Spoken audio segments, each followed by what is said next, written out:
Welcome back to Poultry TV through poultryproducer.com. We have a great sit-down conversation today with Daniel Leckie, Executive Director of Hatch for Hunger. Welcome, Daniel. Hi, Jim. How are you? Great. Can you tell us a little bit about yourself and what Hatch is all about as well, please? Yeah, Jim, I'd be happy to. So, I've always grown up in agriculture, actually a native to Florida. Started my career after graduating from the University of Florida with Agrisciences and worked predominantly in the range and pasture business, supporting cattle ranchers in the state of Florida. And then had the opportunity to move to Indiana, where I'm at now, and help manage a nitrogen stabilizer business at Corteva. And then from there, had the unique opportunity to now lead Hatch for Hunger, a tremendous nonprofit who's really changing the way that I think nonprofits should view how they run their business to really impact lives and bring animal proteins to the forefront of changing lives around the world. So what was the main reason Hatch was created? Yeah, Hatch was created back in 2015, and it was really around this idea of, could farmers who put the food on the shelves of grocery stores put the food on the shelves of food banks and food pantries? Our founder and two very strong shell egg producers in the industry, MPS, Egg Farms, and Rose Acres, saw that there was a gap. There was a gap in animal proteins being provided to those who were maybe underserved or lower income in communities, and they weren't making it to the food pantries. And so Hatch was born out of that idea that everybody deserves eggs. It is a tremendous meal that can be provided to young families, to expecting mothers, to elderly adults, and it can help people feel full, right? One egg is half the protein a child needs for the day. And so that's where we got our start. Eggs are the most economical and an efficient protein that you can provide to an individual. And it was just a real natural fit when we saw that gap, and we wanted to build a sustainable solution to help feed people. Are you in 18 states now? That's right, Jim. Yeah. So actually this year, we started out in 11 states, I believe, and we're going to end the year in actually 19 states now. It's funny how that changes. We just got some new food banks in Ohio that we're serving. So we're 19 states and 42 food banks. Those 42 food banks help serve over 15,000 pantries across the country. So we are coast to coast now. And a lot of that has to do with the great things that the egg industry is doing to support Hatch. Egg producers are extremely generous. They see the need at the food bank and pantry level, and we can be that strategic giving vehicle. We can be that strategic partner for the egg industry to help provide eggs to individuals all across the country. What do you view as some of the biggest accomplishments of Hatch and why? And yeah, there's been a lot this year, and it's really driven by need. We measure our success on the barometer of that success on the amount of eggs that we deliver, because that means that we're filling a gap. And this year, we're going to deliver 5 million dozen eggs to food banks and food pantries across the country. That equates to 30 million 2-egg meals. And those 30 million 2-egg meals, those are helping change lives, right? We think about that and we say, that's what's helping people have better health, better well-being, better diets, better nutrition. You're helping children stay feeling full at school. They're not going to be as distracted. They're going to bed easier at night. And so we look at that and we say, wow, we truly believe that we're changing lives through animal protein, that those folks who can't get it, they can now receive it. They can receive it from the egg industry, working through Hatch now to food banks and food pantries. And we're on a mission to hit 100 million meals by 2025. Where we're headed to help feed people, we're going to hit that by the end of 2023. We're now sitting at 50 million 2-egg meals that we've delivered since 2015. 30 million of that came just this year in 2022. And the need just continues to be greater and greater and greater as, inflation has hit. There's a lot more working hungry. Food banks themselves aren't getting as much support through government programs and retail recovery as they once were during COVID. And that's how we can measure success for us. If we're filling that gap, we're moving more eggs, that means we're the sustainable partner providing protein to those who need it. You're setting and exceeding the goals. Yeah, exactly. And that's really based on, again, the barometer is we're setting and exceeding the number of people that we're impacting and the lives that we're reaching.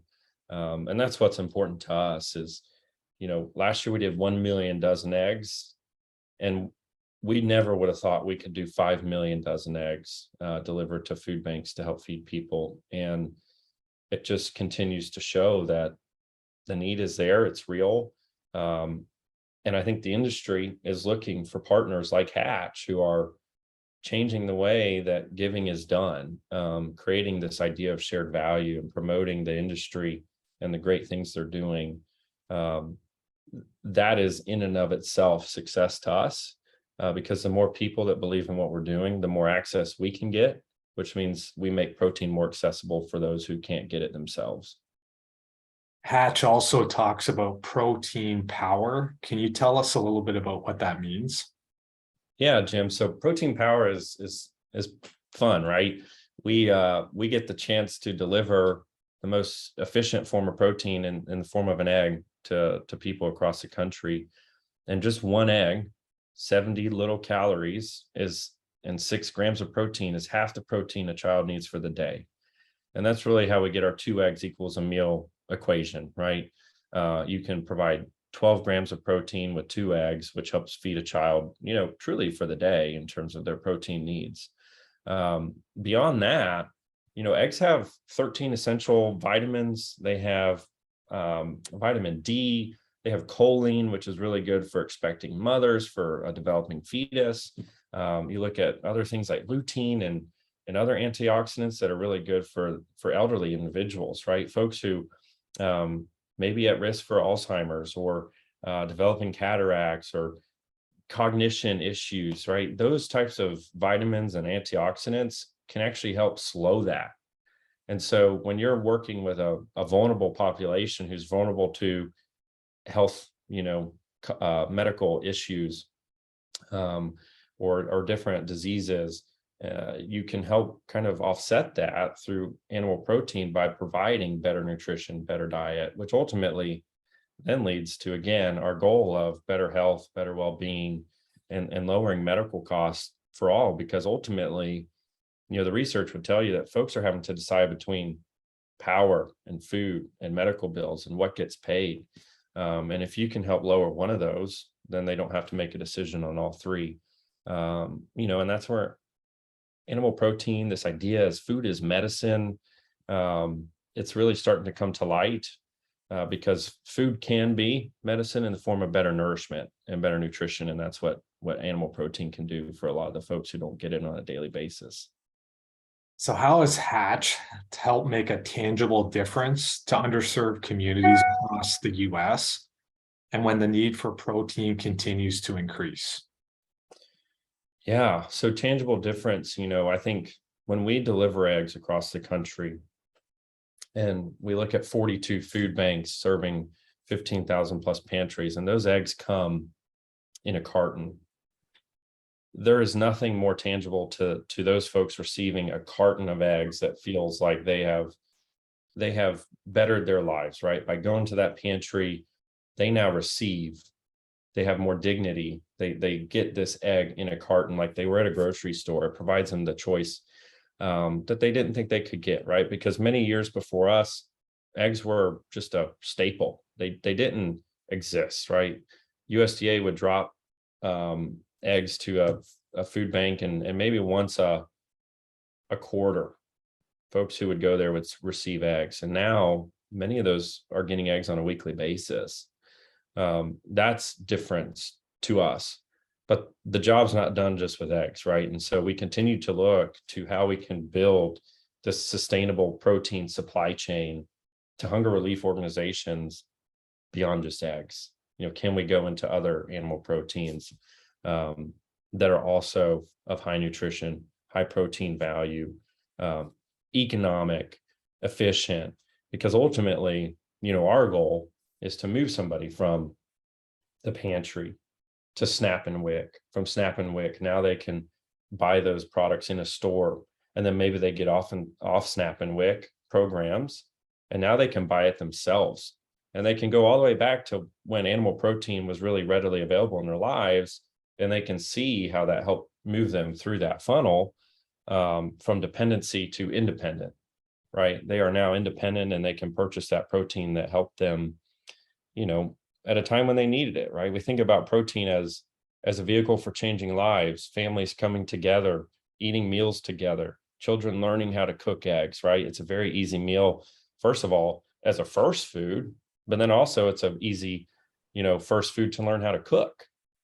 And so there's a lot of togetherness and family values even that come around food as well. So I think, every day we can say we're making tangible differences in lives, but the job's not done just there. And we want to expand that as we get further into the future here. So from a hatch perspective, what can the poultry industry and your food industry distribution partners look forward to in 2023 and beyond? Yeah, I think, hopefully we continue to build more partnerships with the ag industry, right? They can continue to see the impacts that their products can make when they're strategically given to areas that need them. And they can also see the benefits of what a third party as a hatch, non-biased, organization can do to help promote them, promote the industry, promote the stewardship of what they do, promote the value of nutrition to those who are most vulnerable in their communities.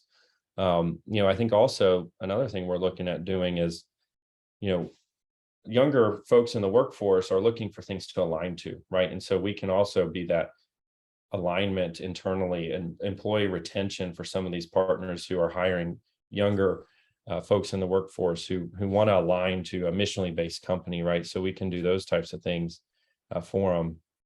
And then the other thing is this entrance into chicken, beef, pork, dairy. That's where we're headed. And it doesn't just stop with eggs for us, because ultimately it's about feeding people through animal protein and changing their lives through that. And so as we look to 2023, we look to doing some more beyond just eggs, piloting some chicken throughout the country with some of our key partners, moving into some dairy-based products as well. So it's only the beginning. And once we get started, we know that this is going to just continue to grow and grow, because we know the need is there. And there truly is no sustainable provider in the industry today. There's nobody who day in and day out is helping provide these products to food banks and food pantries consistently and reliably. And that's what we're working to do in 23, 24, 25, and beyond. What else can you tell our audience about Hatch, and how can they get involved? Yeah, so, again, Hatch is growing. The need is greater than ever. I would encourage folks to, you can look at Hatch. We have needs, we're expanding, but ultimately, in your communities, there's needs at pantries, there's needs at food banks. Food banks are having to buy a lot more food with a lot less buying power and money, right? So you look at 2020 and they had a lot more government funding, they had a lot more government support in terms of funding. Retail recovery programs to retail were very strong, and it's a fraction of what it was, and their budgets have stayed the same as a food bank. And so if you can go out and support not only Hatch, but your local food bank and encourage them to buy healthy, nutritious food, that would be very helpful for us, because ultimately, our North Star is changing lives, and we do that through animal protein, better nourishment, better food. And so if you have the inkling, the desire, the feeling at the end of the year that you need to give some time, money, resources, your personal treasures, right? Give that to a food bank, give it to a pantry, give it to Hatch, right? Because we're going to use that in a very strategic way. But that's one of the best ways that you can do it, because the need is greater, the money's not going as far, and there's not as much donations as there were 2 years ago, and the need actually has increased. And so I would encourage folks who are out there to get involved. If you're in the ag industry, excess produce, if you're in the egg industry or the poultry industry or the beef industry or the swine industry, find ways to partner locally with your food banks and pantries as well. And contact us, because we have the contacts and we can help be that conduit for you. This is an absolutely incredible story, Dan, and we look forward to seeing the journey continue. Yeah, thank you, Jim. Thanks for having us. Ultimately, we appreciate the opportunity. And we hope that the people who see this really do see the value that somebody can bring when they're filling a need and filling a gap and making things more accessible, ultimately is how we would say it. So thank you so much. And that was Daniel Leckie, Executive Director, Hatch for Hunger.